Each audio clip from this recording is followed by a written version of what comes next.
আসসালামু আলাইকুম প্রিয় শিক্ষার্থীবৃন্দ, আমি আজকে আপনাদেরকে যে ক্লাস নিয়ে আলোচনা করব সেটা হিসাব বিজ্ঞান দ্বিতীয় পত্রের দ্বিতীয় অধ্যায়ের অংশীদারি ব্যবসায়ের হিসাব নিয়ে আলোচনা করব। তবে ভূমিকায় বলে নিতে হয় এটা যে আমাদের বর্তমান বিশ্ব যখন নিজেদের চাহিদা এবং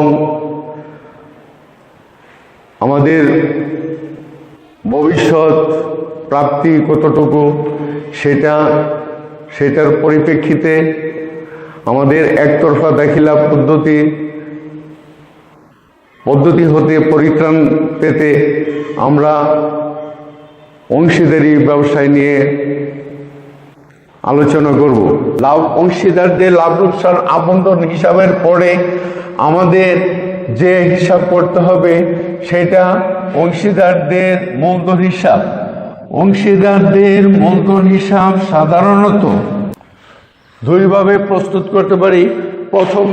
প্রথমভাবে করতে পারি, 1 নম্বরে করতে পারি পরিবর্তনশীল মূলধন পদ্ধতি। পরিবর্তনশীল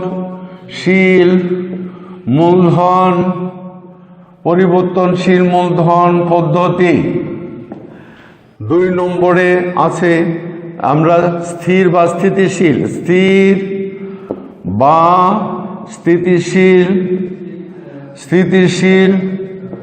বা স্থায়ী মূলধন, যেটাই বলা যায় স্থায়ী মূলধন। 3টাতে একটা বললেই হল স্থায়ী মূলধন হিসাব।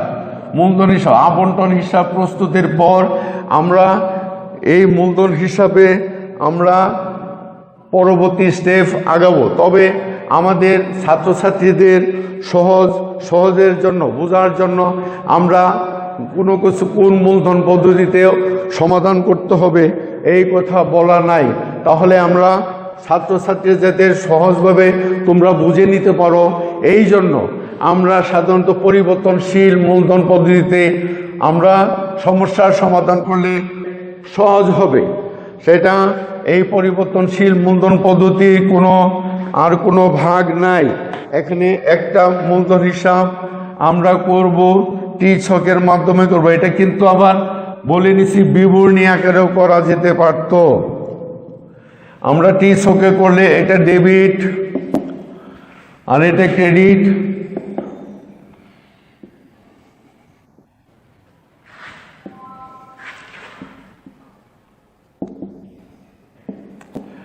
এখানে আমাদের বলা বাহুল্য যে 3 জন অংশীদার, তিনটা অংশীদারের গড় হবে।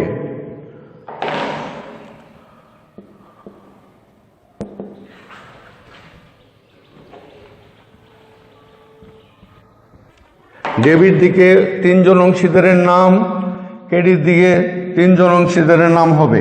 এখন আমাদের বলতে পারি যে প্রথম একটা গড় সেটা তারিখ, সেটা প্রথম একটা গড় তারিখ দেব আমরা। ক টাকা, খ টাকা, গড় টাকার পরিমাণ। এখানে দেব তারিখ,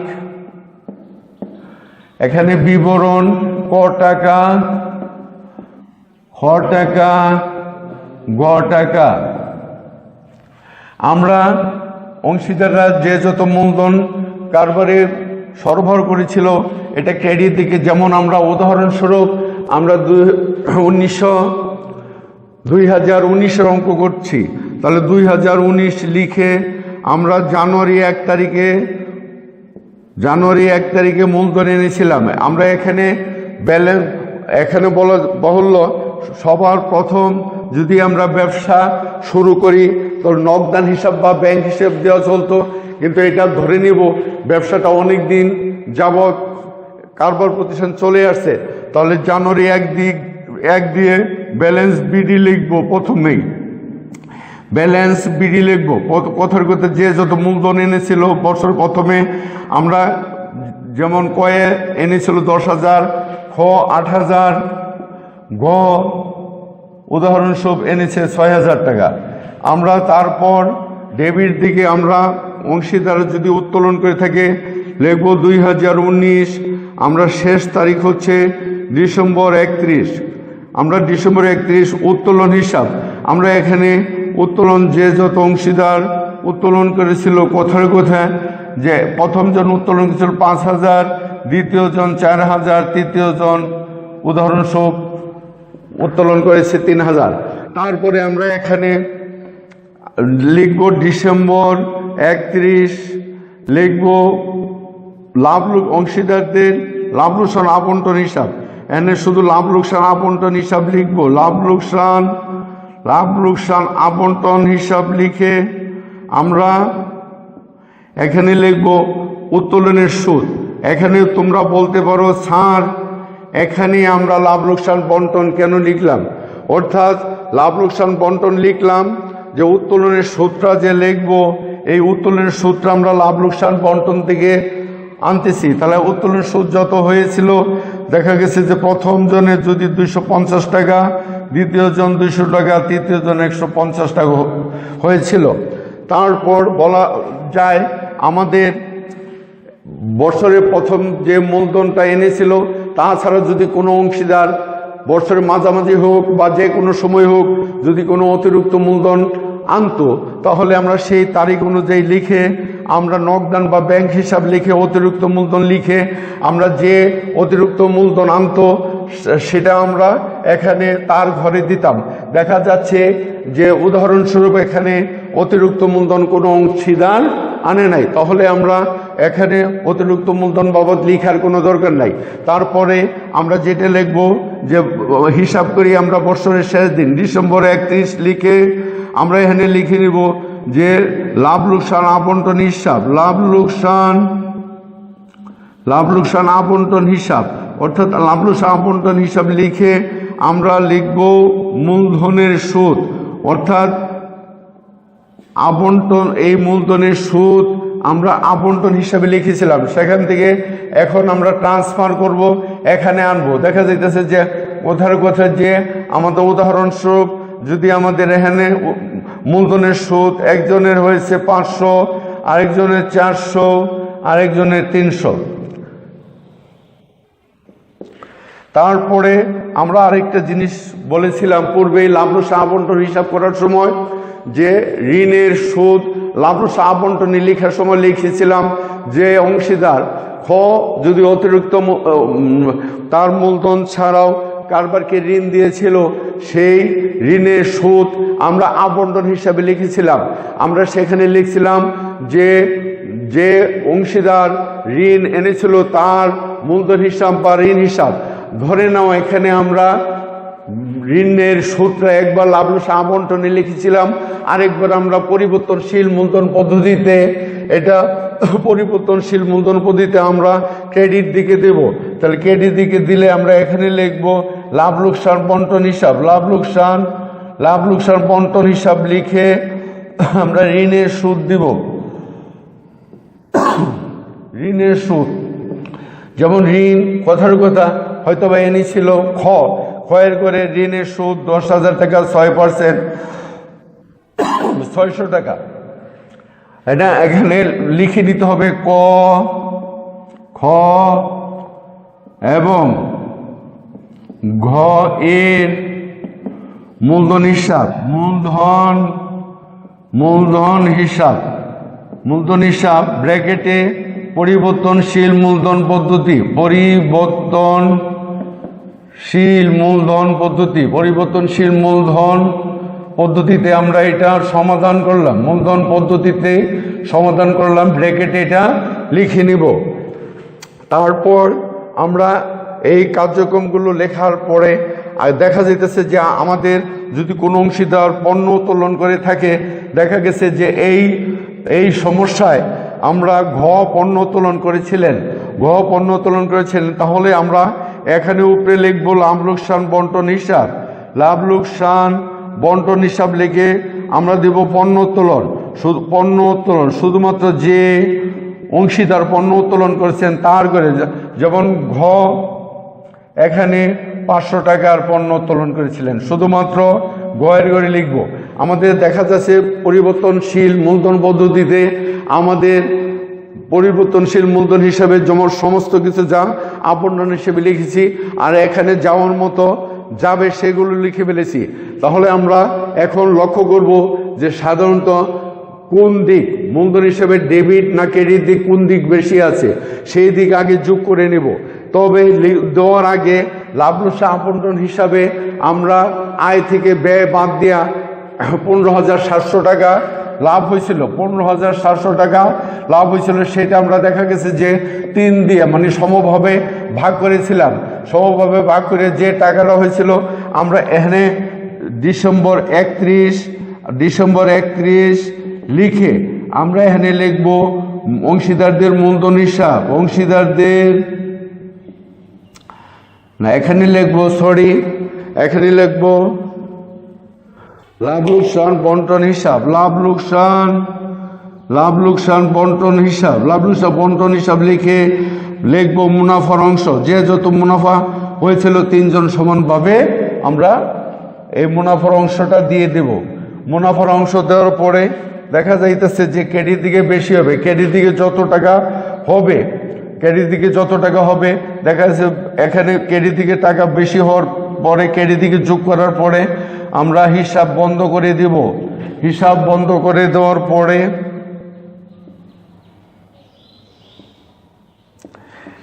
এই ক্রেডিট টাকার থেকে আমরা ডেবিট দিকে যত টাকা আছে বাদ দিব। বাদ দিয়ে যত টাকা উদ্বৃত্ত থাকে সেটাকে আমরা ব্যালেন্স সিডি করব। অর্থাৎ এই ক্রেডিট দিকে টাকা থেকে আমরা 5,250 টাকা বাদ দিয়ে যত টাকা থাকবে আমরা এখানে লিখব। ক্রেডিট দিকে যত টাকা আছে আমরা ওই টাকা থেকে আমরা 4,200 টাকা বাদ দিয়ে যত টাকা উদ্বৃত্ত হয় সেটা ব্যালেন্স সিডি আমরা ট্রান্সফার করব, বন্ধ করে দেব। ক্রেডিট দিকে যত যোগফল আছে সেটা আমরা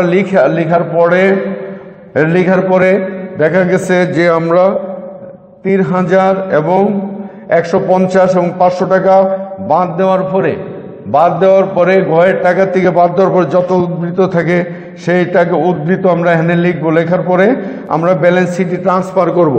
আমরা দেখা যাচ্ছে carry down CD, balance CD carry down, পরবর্তী বছর আমরা এই টাকাকে স্থানান্তর করব।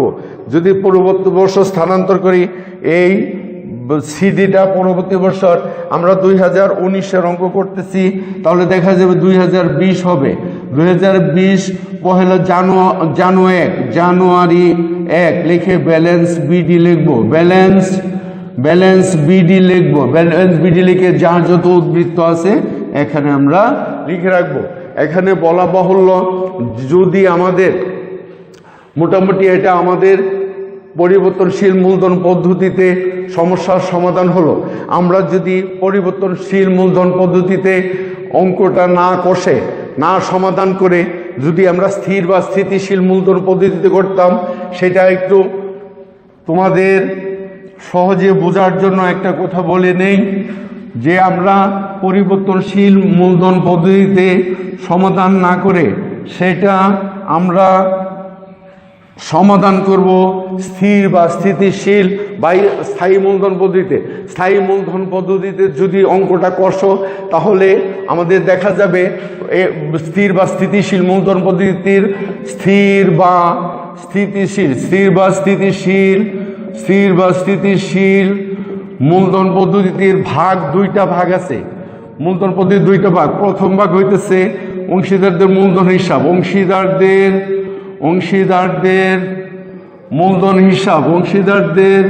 মূলধন হিসাব। খ নম্বর আছে অংশীদারদের চলতি হিসাব। অর্থাৎ আমরা স্থির বা স্থিতিশীল পদ্ধতিতে মূলধন একভাবে না সমাধান দিয়ে আমরা দুইটা অংশে ভাগ করব। অর্থাৎ এই অংশীদারদের মূলধন হিসাব, এইটাতে আমাদের অংশীদারদের মূলধন সব সময় স্থির রাখার জন্য এটার কোনো প্রথমে যে মূলধন নিয়ে কোনো অংশীদার শুরু করেন তার কোনো পরিবর্তন হবে না, অর্থাৎ এই আমাদের মূলধন যে প্রথমে সরবরাহ করেছিল সেই অংশীদারদের মূলধন সব সময়, যত বছর আমরা অঙ্কটা করি না কেন, সব সময় এই উদ্বৃত্তটা একই থেকে যাবে। সেটা আমরা আমরা যেমন ক, খ এবং গ এর মূলধন হিসাব, এটা ক এর অংশ আমরা সমাধান করছি। ক এর মূলধন হিসাব অর্থাৎ অংশীদাররা প্রথমে কারবারের করার শুরুতেই যে মূলধন আনয়ন করেছিল এটা মূলধন হিসাব। এটা টি ছকে আমরা করছি।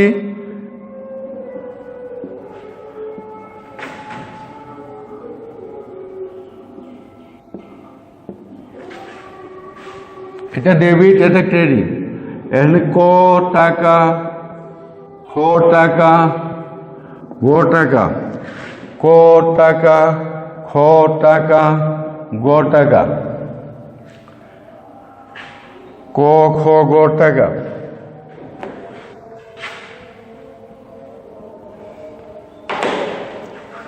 এখানে তারিখ, বিবরণ,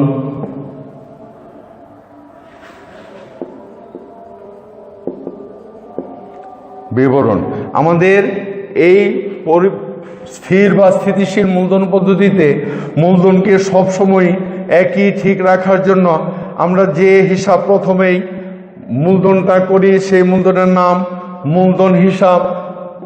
স্থিতিশীল পদ্ধতিতে প্রথমে আমরা 2019-এর জানুয়ারি 1 তারিখে, ধরো আমরা জানুয়ারি 1 তারিখে মূলধন এনেছিলাম ব্যালেন্স বিডি প্রথম জনে এনেছিল 10,000, দ্বিতীয় জনে 8,000, তৃতীয় জনে ধরো 6,000। এই যে প্রথমে এই মূলধন সরবরাহ করেছিল, অর্থাৎ এই মূলধনটা সবসময় ঠিক থাকবে, এটার কোনো পরিবর্তন হবে না। তাহলে আমার কাজ শেষ। এখন আমরা ক্রেডিট দিকে যোগ করে ফেলবো। ক্রেডিট দিকে যোগ করে দেখা যাবে যে 10,000, 8,000, 6,000, এটা হিসাব ক্লোজ করে দেব। এখন আমরা ট্রান্সফার করব 2019 December 31 balance CD 10,000, 8,000,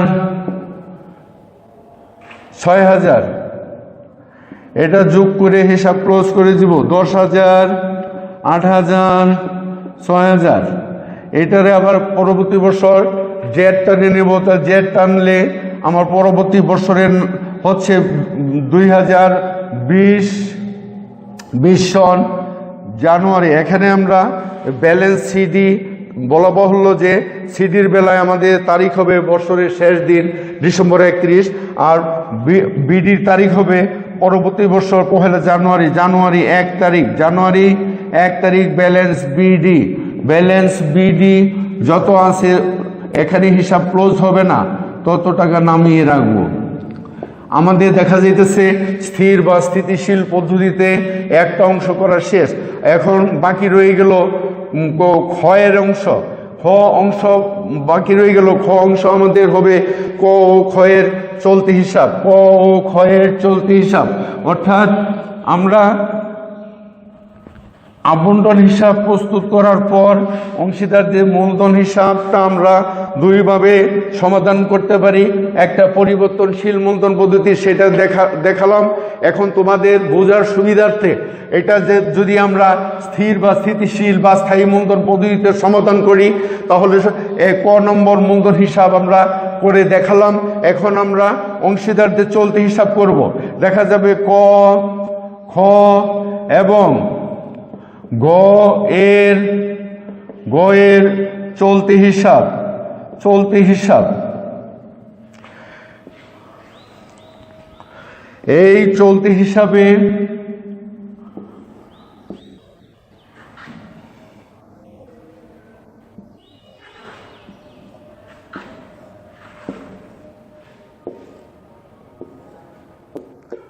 debit, credit বিবরণ ক টাকা, খ টাকা, গ টাকা, ক টাকা, খ টাকা, গ টাকা। এখানে তারিখ, তারিখ, বিবরণ। তাহলে আমরা চলতি হিসাবে শুধুমাত্র চলতি সনে কত কিভাবে ব্যবসার খরচ এবং আয় হয়েছিল সেই আয়গুলো আমরা এখন প্রত্যেক অংশীদারদের চলতি হিসাবের মাধ্যমে আমরা হিসাবের সমন্বয় করব। সমন্বয় করার পরে দেখা গেছে আমরা যে তারিখের করে আমরা 2019-এ যদি এই চলতি হিসাবের উদ্বৃত্ত থাকতে পারে, ঠিক আমরা যেমন কারবার শুরু করার সময় কারবারে বাড়ি হতে মূলধন সরবরাহ করি, এই চলতি হিসাবও আমরা দেখা যাবে যে মূলধন চলতি হিসাব বাবদ মূলধন আনতে পারি। কিন্তু যদি এনে থাকি তাহলে আমরা ব্যালেন্স বিডি জানুয়ারি 1 তারিখ দিয়ে আমরা ব্যালেন্স বিডি লিখব। কিন্তু এই সমাধানে দেখা যাচ্ছে এই সমস্যায় আমাদের চলতি হিসাবের কোনো উদ্বৃত্ত নাই। তাহলে আমাদের দেখা গেছে আমাদের ক্রেডিট দিকে কি কি যাবে, ক্রেডিট দিকে আমাদের অংশীদারদের লাভ লোকসান বন্টন হিসাব লিখে লাভ লোকসান বন্টন হিসাব লিখে মূলধনের সুদ প্রথমে আমরা এখানে ডিসেম্বর 31 দেব। ডিসেম্বর 31 মূলধনের সুদ, যার যত মূলধন আছে মূলধনের সুদ যেমন 500, 400, 300, 500, 400, 300। এখন আমাদের দেখা যাবে যে আরও ইয়েতে আছে যে আমরা চলতি হিসাবের মাধ্যমে যদি ঋণের সুদটা সমন্বয় সাধন করি তাহলে আমরা এখানে লিখতে পারি লাভ লোকসান বন্টন হিসাব। লাভ লোকসান বন্টন হিসাব লিখে ঋণের সুদ লিখব। ব্র্যাকেটে ঋণের সুদ, যে ঋণ এনেছিল যেমন খ ঋণ এনে থাকলে যে আমরা 600 টাকা ঋণের সুদ যাবে এখানে। তারপর যেটা যাবে বেতন, যদি থাকে বেতনটা যাবে এখানে। বেতন আমরা লিখব লাভ লোকসান বন্টন হিসাব। লাভ লোকসান বন্টন হিসাব লিখে আমরা লিখব বেতন, অংশীদারদের বেতন যে পেয়েছে বেতন হিসাব দ্বিতীয় জনে পেয়েছিল 3600, শুধু দ্বিতীয় জনে করে দেব। তারপরে ডিসেম্বর 31 আমরা লাভ লোকসান বন্টন লেখার পরে লাভ লোকসান বন্টন হিসাব লেখার পরে মুনাফার অংশ, যার যত মূলধন মুনাফার অংশ অর্থাৎ 15,700 টাকারে 3 ভাগ করে যত টাকা হয়েছিল সেখানে আমরা এই মুনাফার অংশ দিয়ে দিতে পারি। আমরা তারপরে দিতে পারি 2019 ডিসেম্বর 31 দেখা যাবে যে উত্তোলন, যার যত উত্তোলন আছে উত্তোলন হয়তো দেখা গেছে যে উত্তোলনের প্রথম জনে 5,000, দ্বিতীয় জনে 4,000, তৃতীয় জনে 3,000। পরে পণ্য ডিসেম্বর 31 এনে লিখে নিব লাভ লোকসান বন্টন হিসাব। লাভ লোকসান বন্টন হিসাব লিখে আমরা পণ্য উত্তোলন দিব। পণ্য যে উঠিয়েছে পণ্য উত্তোলন যে পণ্য উত্তোলন করেছে, ধরা গেল যে গ পণ্য উত্তোলন করেছে তাহলে ঘয়ের করে আমরা দেব। তারপরে আমাদের সাধারণত যদি উত্তোলনের সুদ থাকে, উত্তোলনের সুদ আছে তাহলে ডিসেম্বর 31 উত্তোলনের সুদ আমরা দিব। উত্তোলনের সুদ দিব। উত্তোলনের সুদ কথাগত 250 বেরিয়েছিল, 200 বেরিয়েছিল, 150 বেরিয়েছিল। আমাদের মোটামুটি এখানে লাভ লোকসান বন্টন অংশ মুনাফার অংশ দেওয়ার পরে আমাদের এটা করা শেষ। এখন আমরা ক্রেডিট দিকে সাধারণত টাকা বেশি হতে পারে, তাহলে ক্রেডিট দিকে আমরা যোগ করে নেব। ক্রেডিট দিকে যোগ করার পরে ক্রেডিট দিকে সবগুলো টাকা যোগ করে নেওয়ার পর আমরা ক্রেডিটের কয়েক টাকা বাদ দেব। দেওয়ার পরে December 31 balance CD transfer, balance CD credit down transfer হবে। ব্যালেন্স সিডি দেখা যাইতেছে ক্রেডিট দিকে যোগ করার পরে যত টাকা আছে তা থেকে 5,250 টাকা বাদ দেওয়ার পরে যত উদ্বৃত্ত থাকে ব্যালেন্স সিডি বাবদ টাকা দিব। তারপরে আমরা যোগ করে ফেলবো, হিসাব বন্ধ করে দেব। আমরা ক্রেডিট দিকে ক্ষয়ের টাকা যোগ করে হবে, আমরা উদ্বৃত্ত লিখব, হিসাব যোগ করে হিসাব বন্ধ করে দেব। ক্রেডিট দিকের ভয়ের টাকা যোগ করে আমরা ৩৬৫০ বাদ দিয়ে যত হবে আমরা টাকাটা ব্যালেন্স শিটে লেখার পরে আমরা যোগ করার পরে হিসাব বন্ধ করে দেব। আবার পরবর্তী বছর যদি আমরা ২০২০ জানুয়ারি ১ ব্যালেন্স বিডি আমরা টাকাটা আমরা যার যত ব্যালেন্স সিডির উদ্বৃত্ত হয়েছিল বিডি আমরা উদ্বৃত্ত টাকাটা এখানে লিখব। দেখা গেছে যে মোটামুটি আমাদের লাভ লোকসান আবন্টন থেকে পরবর্তী পর্যায়ে অংশীদারদের মূলধন হিসাব করব। মূলধন হিসাবটা আবার দুইভাবে করা যেতে পারে, পরিবর্তনশীল মূলধন পদ্ধতি এবং স্থির বা স্থিতিশীল মূলধন পদ্ধতি। পরিবর্তনশীল মূলধন পদ্ধতিতে কিভাবে আমাদের মূলধনটা সমাধান করতে হবে সেটা দেখিয়েছি, এবং স্থির বা স্থিতিশীল মূলধন পদ্ধতিতে দুইভাবে মূলধনকে সমাধান করতে হবে। দেখা যাচ্ছে যে প্রথম অংশীদারদের মূলধন হিসাব, তারপরে অংশীদারদের চলতি হিসাব, অংশীদারদের চলতি হিসাবের মাধ্যমে আমরা সমাধান করতে পারি। এখানে আরেকটা কথা বলা বাহুল্য, আমরা ঋণ নিয়ে যে আলোচনা করেছিলাম, ঋণের সুদটা লাভ লোকসান আবন্টন হিসেবের ডেবিট দিকে তো অবশ্যই একবার দিতে হবে। সেই ঋণের সুদটা দেখা গেছে যে পুনরায় আমরা পরিবর্তনশীল মূলধন পদ্ধতি হোক আর স্থির বা স্থিতিশীল পদ্ধতিতে মূলধন বা চলতি হিসাবের মাধ্যমে হোক, এটা আমরা সমাধান করেছি। কিন্তু আমরা যদি এই ঋণের সুদটাকে অন্যভাবে সমাধান করতে পারি, সেটাও তোমাদের বোঝার জন্য সহজভাবে বোঝার জন্য আমরা আলাদাভাবে ঋণ হিসাব প্রস্তুত করে দেখাচ্ছি। তোমরা এই ঋণ হিসাবের মাধ্যমেও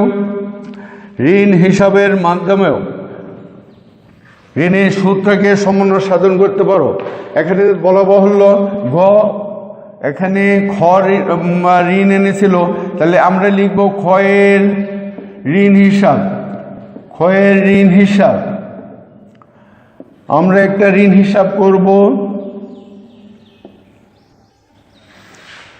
ক্ষয়ের ঋণ হিসাব আমরা টি ছকে করব।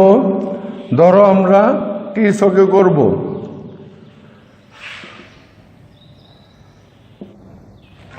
Credit debit. প্রথমেই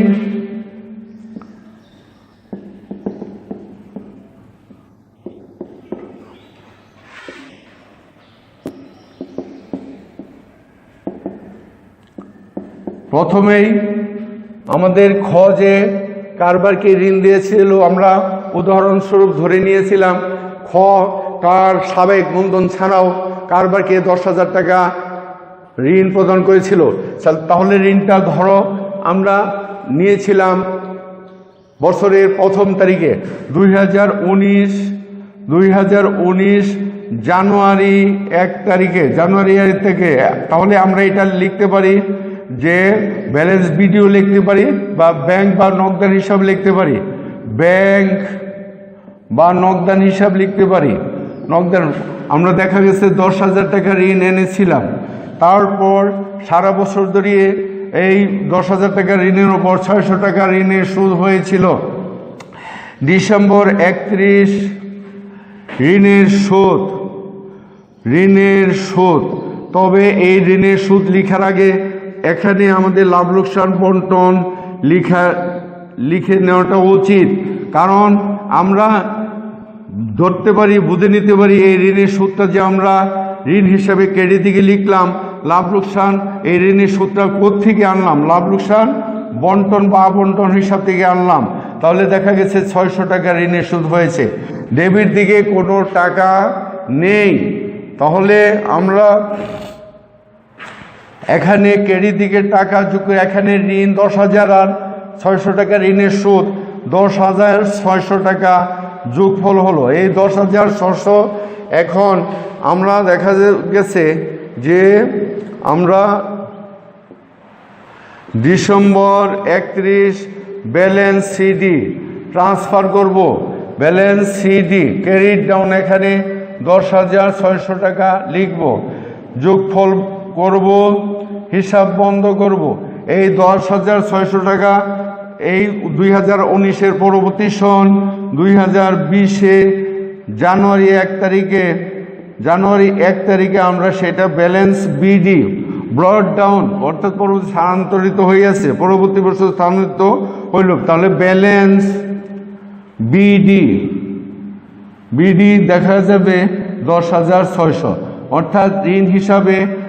এখন আমাদের হিসাবের বইতে আমরা যদি খোঁজ করি তাহলে দেখা যাবে এই ঋণ হিসাবের উদ্বৃত্ত হবে আমাদের এই বছরে 2020-এ উদ্বৃত্ত হবে 10,600। এইভাবে আমরা স্বাভাবিকভাবে আমরা অংশীদারি ব্যবসা প্রতিষ্ঠানের অংশীদারি কারবারের বা ব্যবসা প্রতিষ্ঠানের সমস্যাগুলোর সমাধান করতে পারি। তবে এখানে তোমাকে অবশ্যই বুঝে নিতে হবে যে এই অংশীদারি ব্যবসা প্রতিষ্ঠানের অঙ্ক সমাধান করতে হলে আমাদের বিশেষ যেগুলো জিনিস সেটা তোমাকে জানতে হবে। সেটা একটা হচ্ছে যে আমাদের জানতে হবে যে চুক্তির অবর্তমানে প্রযোজ্য নিয়মাবলী বা বিধান, অর্থাৎ সমন্বয়ে যেগুলো বলা থাকে সেই অনুযায়ী তো আমরা অবশ্যই অঙ্ক কষব, কিন্তু সমন্বয়ে যদি বলা না থাকে তাহলে দেখা যাইতেছে আমরা এই চুক্তিতে কি বলা আছে, কোন অংশীদার তার কারবারে ঋণ দিয়েছে, ঋণের সুদ সম্বন্ধে বলা নাই। দেখা গেছে আবার কোনো অংশীদার মূলধন এনেছিল, অতিরিক্ত মূলধন এনেছিল, মূলধনের সুদের হারও বলা আছে, কিন্তু এই অতিরিক্ত মূলধনের সুদ দিতে হবে কি দিতে হবে না দেখা যাইতেছে। এটা সমাধান করার জন্য আমাদের চুক্তির অবর্তমানে প্রযোজ্য বিধানে বলা আছে ঋণের সুদ।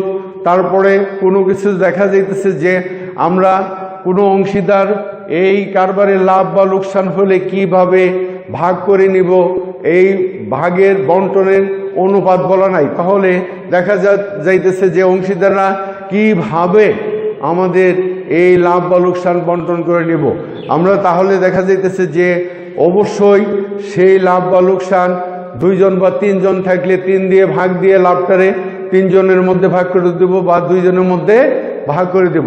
এইভাবে অংশীদারি অঙ্ক আমাদের সমস্যার সমাধান করব। তোমাদের পরবর্তীতে অবশ্যই আরও বিস্তারিত আলোচনা করার জন্য এবং ভালোভাবে সহজভাবে বোঝার জন্য তোমরা এই সমস্যাগুলো পড়বে এবং তোমাদের দেখা যাবে তোমাদের যদি কোনো সমস্যা হয় পরবর্তী ক্লাসে আমাকে জানাবে, অবশ্যই সেটার সমাধান দিব। আজকে তাহলে তোমাদের ভবিষ্যৎ জীবন শুভকামনা করে সুন্দর হোক, ভালো হোক, আগামী দিন তোমাদের ভয়ানক উজ্জ্বল ভবিষ্যৎ এই কামনা করে শেষ করছি। আল্লাহ হাফেজ।